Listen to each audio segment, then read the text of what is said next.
गीता भगवान की। गीता अध्याय 14।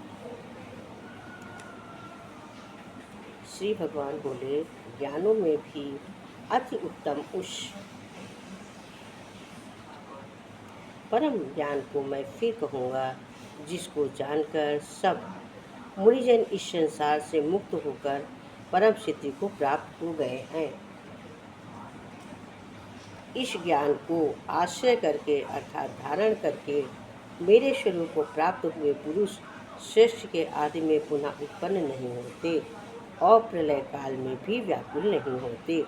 हे अर्जुन, मेरी महत ब्रह्म रूप मूल प्रकृति संपूर्ण भूतों की योनि है, अर्थात गर्भधारण का स्थान है, और मैं उस योनि में चेतन समुदाय रूप गर्भ को स्थापन करता हूँ।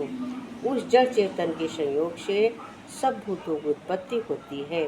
हे अर्जुन, नाना प्रकार की सब योनियों में जितनी मूर्तियाँ अर्थात शरीरधारी प्राणी उत्पन्न होते हैं, प्रकृति तो उन सब की गर्भ धारण करने वाली माता है, और मैं बीज को स्थापन करने वाला पिता हूँ।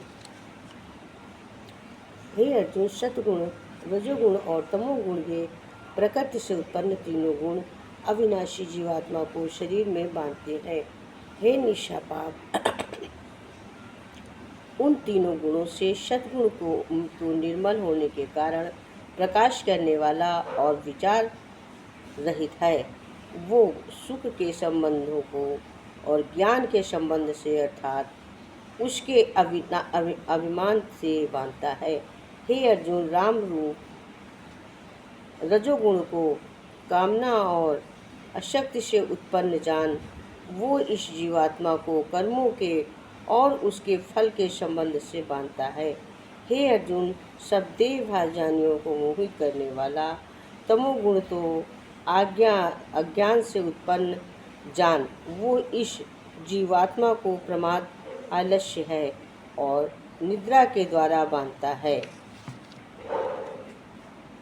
हे अर्जुन, सद्गुण सुख में लगाता है और रजोगुण कर्म में तथा तमोगुण तो ज्ञान को ढककर प्रमाद में ही लगाता है।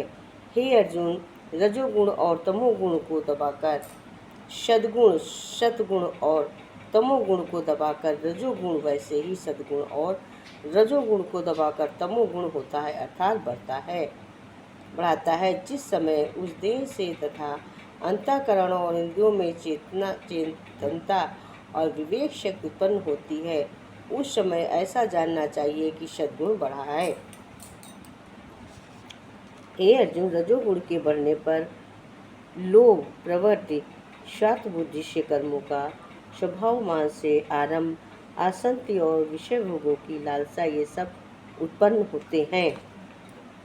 हे अर्जुन, तमोगुण के बढ़ने पर अंतःकरण और इंद्रियों में अप्रकाश, कर्तव्य कर्मों में अवृत्ति और प्रमाद अर्थात व्यर्थ चेष्टा और निद्रादि, अंतःकरण की मोहिनी प्रवृत्तियाँ, ये सब ही उत्पन्न होते हैं। जब उस मनुष्य सत्व गुण की बुद्धि से मृत्यु को प्राप्त होता है, तब वो उत्तम कर्म करने वाले निर्मल दिव्य स्वर्गादि लोकों को प्राप्त होता है। रजोगुण के बढ़ने पर मृत्यु को प्राप्त होकर कर्मों को आसक्ति वाले मनुष्य में उत्पन्न होता है, तथा तमोगुण के बढ़ने पर मरा हुआ मनुष्य, कीट, पशु आदि मृग योनियों में उत्पन्न होता है। श्रेष्ठ कर्म तो सात्विक अर्थात सुख, ज्ञान और वैराग्य आदि निर्मल फल कहा है। राजस कर्मदा फल दुख एवं तामस कर्मदा फल अज्ञान कहा है।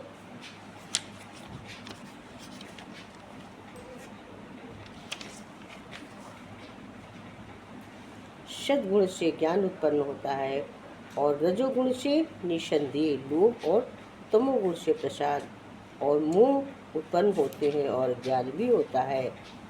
सद्गुण से स्थित पुरुष स्वर्गादि उच्च लोकों को जाते हैं।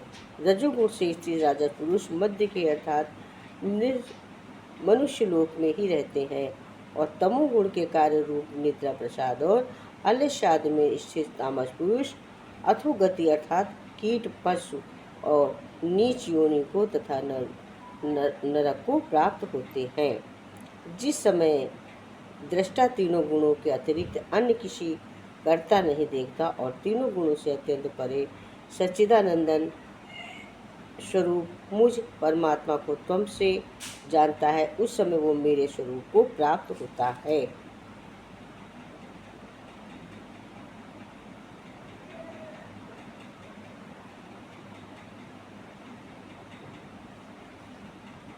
आज मैंने अब ये 19 तक पढ़ लिया है, आगे का कल पढ़ेंगे। 19 तक की व्याख्या करते हैं।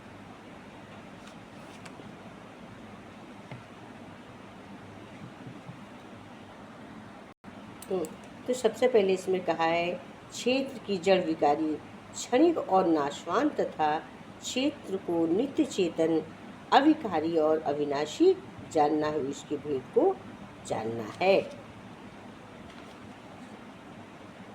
इंद्रिया और ज्ञानकरण की व्यर्थ चेष्टाओं का नाम प्रसाद है। कर्तव्य कर्म अपरक्ति निरुद्यम मता का नाम आलस्य है।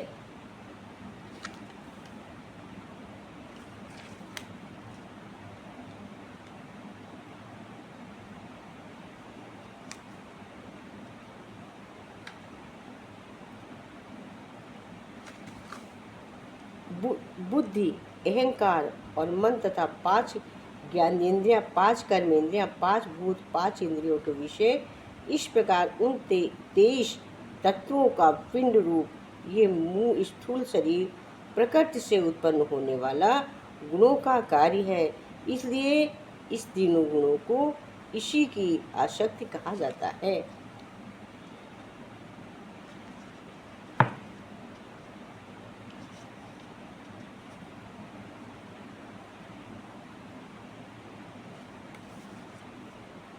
अंतःकरण और इंद्र आदि में आलस्य का अभाव होकर जो एक प्रकार की चेतनता है होती है, उनका नाम प्रकाश है। निद्रा और आलस्य आदि की बहुलता से अंतःकरण और इंद्रियों में चेतना शक्ति की लय होने से यहाँ मुंह नाम से समझना चाहिए। जो पुरुष एक सच्चिदानंदन घन परमात्मा में ही नित्य एक ही भाव से स्थित हुआ, इस त्रिगुणमयी माया के प्राण स्वरूप संसार से सर्वथा अतीत हो गया है, उस गुणातीत पुरुष के अविभव रहित अंतःकरण में तीनों गुणों के कर्म रूप प्रकाश, प्रवृत्ति, मोहादि वृत्तियों के प्रकट होने और न होने पर किसी काल में भी इच्छा, देश आदि विकार नहीं होते हैं। यही उसके गुणों से अतीत होने का प्रतीक लक्षण है, प्रधान लक्षण है। अर्थ है कि ब्रह्मा, वरुण, इंद्र, रुद्र और मद्रुगण दिव्य सूत्रों द्वारा जिनकी स्तुति करते हैं, सामवेद गाने वाले अंग पद क्रम और उपनिषदों के सहित वेदों द्वारा जिनका गान करते हैं, योगी जन ध्यान से स्थित तद्गत हुए इनसे जिनका दर्शन करते हैं, देवता और अनुसरण कोई भी जिनके अंत को नहीं जानते, उन परम पुरुष नारायण देव के लिए मेरा नमस्कार है।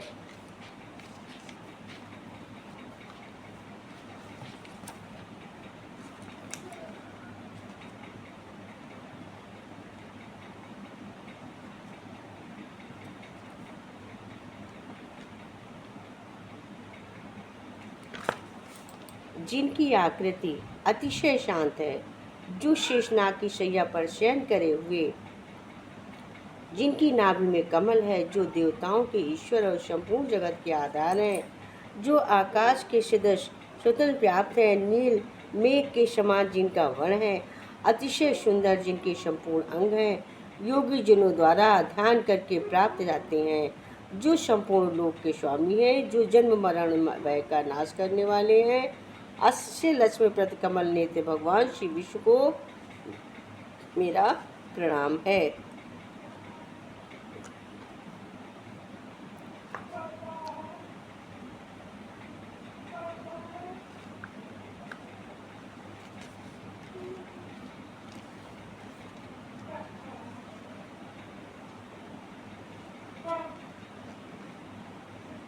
सच्चिदानंदन परमात्मा को प्राप्त हुए पुरुष का भाव ये स्वयं ही जानता है। मन, बुद्धि और इंद्रियों द्वारा प्रकट करने के लिए किसी का भी समर्थ नहीं है। अतः जितना शीघ्र हो सके आज्ञा अनाज्ञा चेत कर इस बात को श्रेणियों में कहे हुए त्याग द्वारा परमात्मा को प्राप्त करने के लिए सत्पुरुषों की शरण ग्रहण करके अपने कथनानुसार साधन करने पर तत्पर होना चाहिए, क्योंकि ये अति दुर्लभ मनुष्य का शरीर बहुत जन्मों के अंत में परम दयाल भावना की कृपा से मिलता है। इसलिए नाशवान क्षणभंगुर संसार से अनित्य भोगों को भोगने में अपने जीवन का अमूल्य समय नष्ट नहीं करना चाहिए। भगवान कहते हैं, खुद पर लगे झूठ इल्जाम पर ज़्यादा मनन चिंतन करने से बेहतर है कि हर के इल्ज़ाम को अपने अंदर ही शक्तियों को परखने का साधन मानते हुए ईमानदारी से विश्लेषण करो। शत्रु चाहे कितना भी बलशाली हो, वो आपका तब तक नुकसान नहीं कर सकता जब तक आप स्वयं को कमज़ोर नहीं मान लेंगे। इसलिए कहते हैं कि आपको ये याद रखना चाहिए कि वक्त आने पर चांद और सूरज भी ग्रहण लगते हैं, जो आपकी चमक को कुछ पल के लिए छिपा तो सकते हैं, परंतु महत्व नहीं कम सकते से। इसलिए हमेशा अपने मन में विश्वास रखो। ध्यान रहे कि आपके शत्रु ने कर्मों से ज़्यादा उसके प्रति अपने मन में शत्रुता के विचार ही आपको नुकसान करते हैं।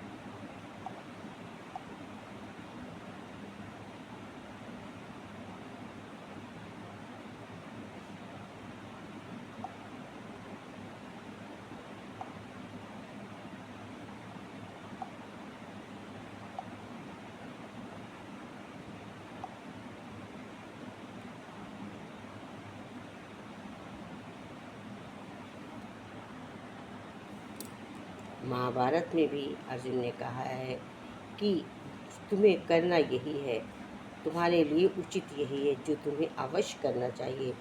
अभिमन्यु की तरह वीर बनो, कृष्ण की तरह धर्म का साथ दो, विदुर की तरह स्पष्टवादी शुभ चिंतक बनो, घटोत्कच की तरह धर्म कार्य में संघर्ष बलिदान दो, अर्जुन की तरह अपनी बागडोर भगवान के हाथों में सौंप दो। भगवान कहते हैं, ये संसार भर ऐसा ही है जैसे दोस्त से सुविधाएं मिलती हैं, सुख नहीं मिलता है। सुख मिलता है तो आपस के प्यार से और अपनों के साथ से। अगर सुविधाओं से सुख मिलते तो कोई पैसा वाला कभी दुखी नहीं होता। चेहरा देखकर इंसान पहचानने की कला थी। मुझ में तकलीफ तो तब हुई जब इंसानों के पास चेहरे बहुत थे। खाली जेब लेकर निकलो, कभी बाजार में वहम दूर हो जाएगा इज्जत कमाने का। जहाँ जिसका दाना रहता है हर समय उस समय बुला लेता है। कोई किसी का दिया नहीं खाता, हर व्यक्ति अपने नसीब का खाता है। मशहूर होना चाहिए परंतु मकसूर नहीं होना चाहिए। छू लो कदम कामयाबी के, लेकिन कभी अपनों से दूर नहीं होना चाहिए। जिंदगी के हाथ पैर नहीं होते, लेकिन कभी कभी तो ऐसा थप्पड़ मारती है जो पूरी उम्र ही याद रहता है।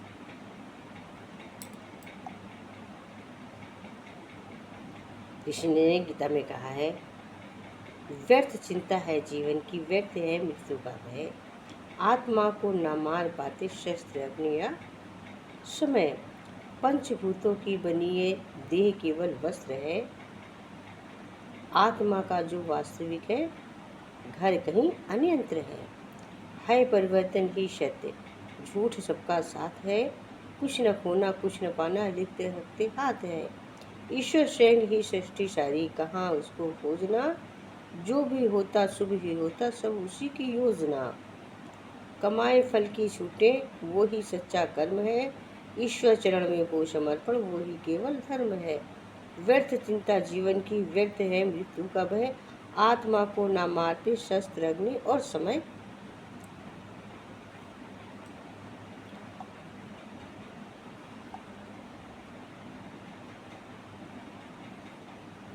कहते हैं मनुष्य जन्म बड़ी मुश्किल से होता है, ये जो गलियों में आवारा जानवर घूम रहे हैं इन्हें भी कभी मनुष्य जन्म मिला था, इनमें से कोई डॉक्टर, कोई इंजीनियर, कोई गुरु, इन्हें इस भगवान भजन सत्संग करने का बुलाते रहते थे और कहते हंसकर जवाब देते थे हमारे पास टाइम नहीं है, और वो मनुष्य जन्म हार गए, भगवान का भजन नहीं किया, सत्संग नहीं किया, धर्म में सारा आचरण नहीं किया, धन्यवाद नहीं किया, प्रभु पशु योन में आ गए। अब देखो समय की समय है, बेचारे गली गली आवारा घूमते हैं, कोई दुत्कारता है, कोई फटकारता है, कर्म बहुत रुला डालते हैं, किसी को नहीं छोड़ते, जब नहीं समझोगे कब समझोगे, कुछ समय का भजन सत्संग भगवान का धन्यवाद कर्म वो भी टाल देते हैं, पर कर्म बहुत ज़्यादा है, समय कम है, इसलिए हमें चाहिए कि विचार कर चिंतन करें, परिवार सहित भगवान का भजन सत्संग करें।